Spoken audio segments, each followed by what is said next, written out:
I've played WarThunder for almost 10 years. Happy Treason Day, you ungrateful colonials. With over 800 videos, exactly a month from today, I become a 10-year veteran. So Ash's mum, I would rate you a solid 5. So, you know, on the mum spectrum, you're certainly at the top. So join me as we explore some of my favourite vehicles WarThunder has to offer. Play for peace, trying to do raise weapons. Raise weapons. Raise weapons? I'm in a 1930s bomber! Buy my decal.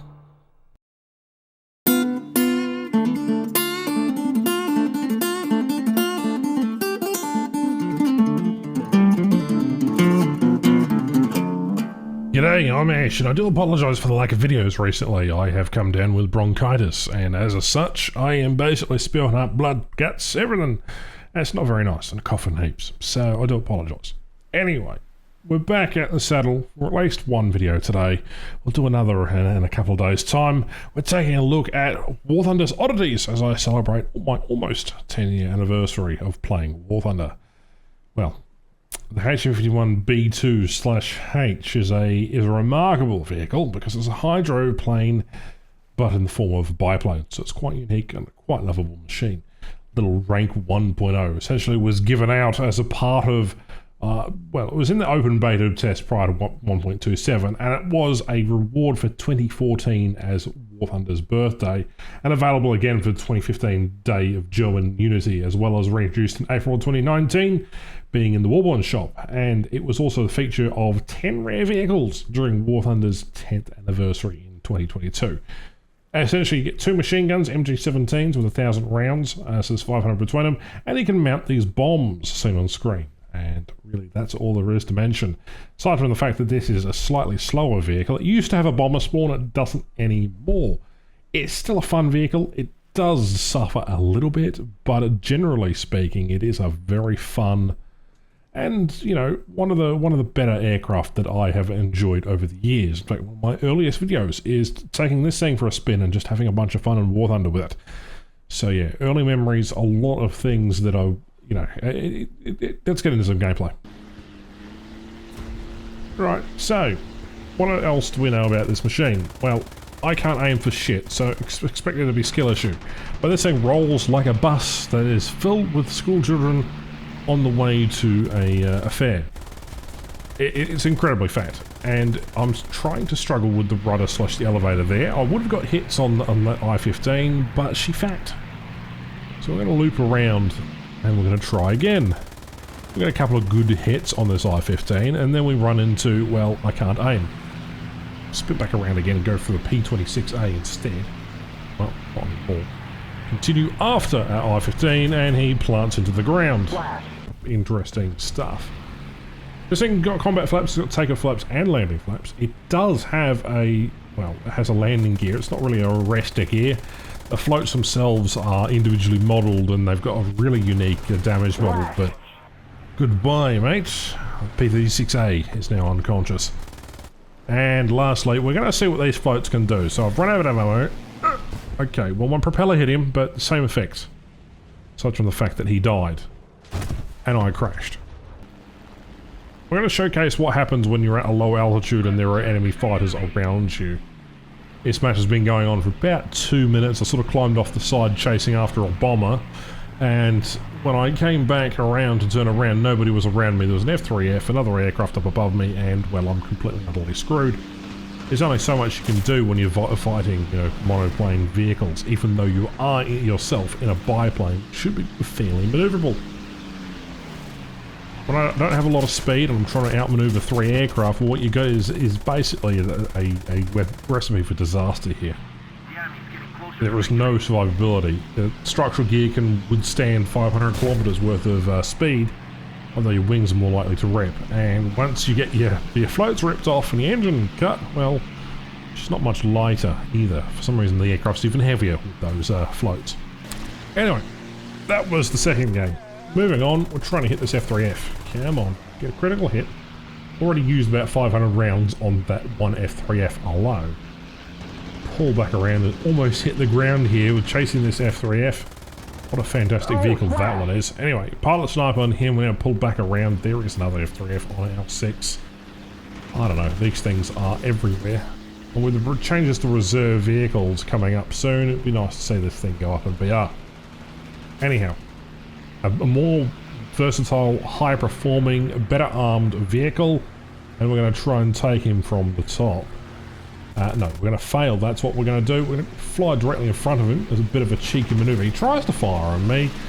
I'm just going to keep it up in the vertical here. He's going to chase someone else, and we're going to try and loop back around very dangerously as we're almost hitting the ground here at maximum elevation. There, he tries dropping a bomb on us, but fails completely. Get a kill assist on him.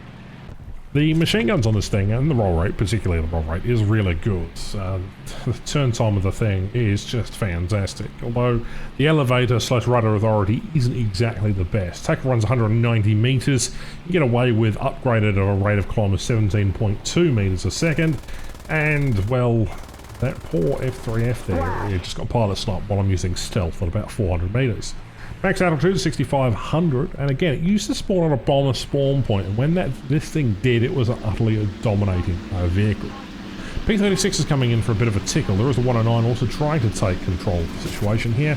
It'll take a little bit more damage than I actually like, but hell, it is what it is, and you just get on with it, and this P-36 is going to end up being mine. The wings rip at 500 kilometers, the gear rips at 500 kilometers. It's the limits on this aircraft are, well, not exempt. Basically, what's going to happen is, I'll show you a clip right here in the next match. After killing that P-36, we're going to showcase what this thing can do, and I'm just letting the friendlies rush in just a little bit because there was a large blob of enemies that I was looking at just a brief second ago, and there they all are. We're going to go in and chase this I-15, because why the hell not? Although I find that because of the way I spray and pray, I don't have enough ammunition for like more than 5 kills.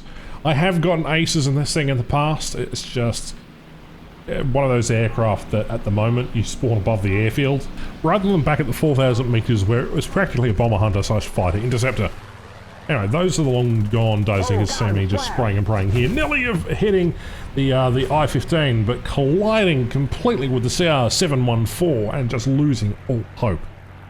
And, well, my engine's out, I'm burning out, the aircraft is still relatively controllable, but I have no undercarriage whatsoever. Somehow my aircraft is not on fire, and I'm running basically directly in a beeline back to base.